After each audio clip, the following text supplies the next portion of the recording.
और एक बड़े कॉर्पोरेट्स के साथ हम जुड़ते हैं। रियल एस्टेट शेयरों में हमने हाल ही में देखा क्या जोरदार तेजी देखने को मिली है, और सिर्फ स्टॉक्स ही नहीं आउट परफॉर्म किए हैं, वॉल्यूम ग्रोथ एक्चुअल बिजनेस में भी देखने को मिली है। इसका क्या रीजन है? डिमांड आउटलुक इंप्रूव हो गया है रियल एस्टेट सेक्टर में। और हमारे साथ आज रियल एस्टेट सेक्टर के दिग्गज डीएलएफ सबसे बड़ी देश की कंपनी के सीईओ अशोक कुमार त्यागी जुड़ रहे हैं अपने सेक्टर के बारे में बात करने के लिए। Mister Tyagi, thanks for joining ET now स्वदेश। आज हम आपसे ये जानना चाहेंगे, इनफैक्ट सभी लोगों का इस समय मानना है कि रियल एस्टेट साइकिल में एक यू टर्न आ गया है। 8-10 साल की बहुत नरमी के बाद एक यू टर्न आया है और प्राइसेस ऊपर जा रहे हैं, वॉल्यूम्स ऊपर जा रहे हैं। आप ऑन ग्राउंड क्या ऑब्जर्व कर रहे हैं? आपका क्या कहना है इस समय? सो देखिए, I mean obviously share market क्या सोचता है या उसका जो क्या रिएक्शन है उस पर तो फ्रैंकली टिप्पणी करना मेरे लिए उचित नहीं होगा। मगर अगर आप बिल्कुल जिसे कहते हैं डिस्पैशनेट तरीके से देखें रियल एस्टेट सेक्टर को, तो ये सही है कि मेरे ख्याल से अक्टूबर नवंबर ऑनवर्ड्स, एक वो बीच में 2 महीना अप्रैल और मई छोड़ के जब सेकेंड वेव पूरे अपने जोर पे थी, जनरली रेजिडेंशियल सेल्स में बहुत ही जबरदस्त बाउंस बैक हुआ है। शुरू में हम लोग को लगा कि शायद ये सिर्फ पेंट अप डिमांड है पिछले 1 साल की, बट अब क्लियर है कि वो पेंट अप डिमांड नहीं थी, एक्चुअली एक डिग्री ऑफ कमबैक हुआ है, और ये across different price segments, across different geographies हुआ है। तो यही नहीं कि सिर्फ अफोर्डेबल बिक रहा है, लग्जरी सुपर लग्जरी बिक रहा है, यही नहीं कि मेट्रो बिक रहा है। हमारी अनसोल्ड इन्वेंट्री थी इंदौर में, चंडीगढ़ में, कसौली में, लखनऊ में, जो कई सालों से नहीं मूव हो रही थी, वो सब की सब मूव होनी शुरू हो गई है। सो क्लियरली एक sort of broad based enthusiasm real estate के प्रति लास्ट 8 to 10 महीने में डेफिनेटली आया है। पार्शली मे बी कोविड में जब सब लोग घर बैठे थे, तो हो सकता है कि एक इंट्रोस्पेक्शन हुआ हो दैट रियल एस्टेट इज एक तरह से एक सेफ एसेट है। Extremely low interest rates almost एक जनरेशनल लो पे चल रहे हैं, वो क्लियरली मेक घर को खरीदना एक ज्यादा अफोर्डेबल बनाते हैं। बट ये फैक्ट है कि नॉट ओनली हमारा, आप बाकी बिल्डरों का देखो, खासतौर से जो क्रेडिबल बिल्डर्स हैं, सब लोग बहुत ही अच्छी प्री सेल्स रिपोर्ट कर रहे हैं।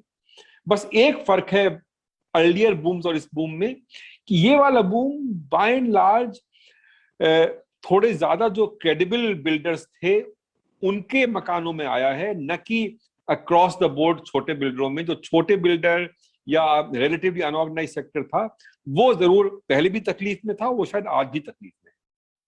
बिल्कुल। सर, आपसे ये भी जानना चाहेंगे कि आमतौर पे रियल एस्टेट में अक्सर देखने को मिलता है कि जो भी ट्रेंड होता है, अगर तेज़ी का भी ट्रेंड होता है तो ये यूजुअली थोड़ा सा सस्टेन होता है, यानी कि एक लॉन्ग टर्म ट्रेंड देखने को मिलता है। 3 साल, 5 साल, 7 साल, इस तरह की साइकिल होती है।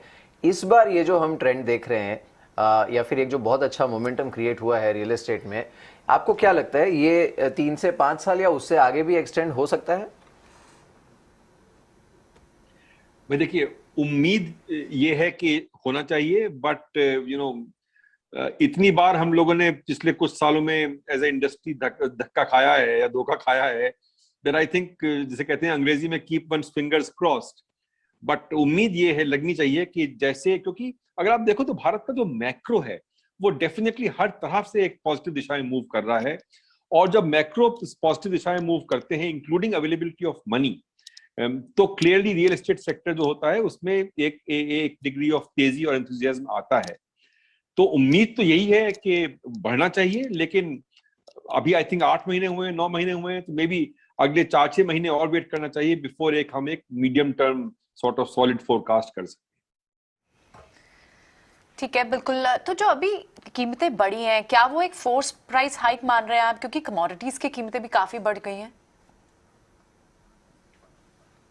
नहीं बॉस, ये जो प्राइस हाइक है ये प्योरली क्योंकि हम ये मानते हैं जो प्राइस हाइक कर रहे हैं कि मार्केट इस समय एडजस्ट कर सकता है, एब्जॉर्ब कर सकता है प्राइस इंक्रीज को।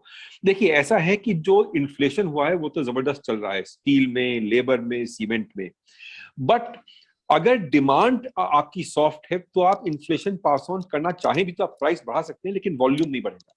द फैक्ट कि वॉल्यूम लगातार तेजी पे चल रहा है एंड नाउ प्राइसेस धीरे धीरे स्ट्रेंथन हो रही है, उसका मतलब ये है कि बेसिकली जो डिमांड है वो उस प्राइस लेवल के एस्केलेशन को या इंक्रीज को ग्रेजुअली एब्जॉर्ब करने लगी। मैं आपको एक एग्जांपल देता हूं।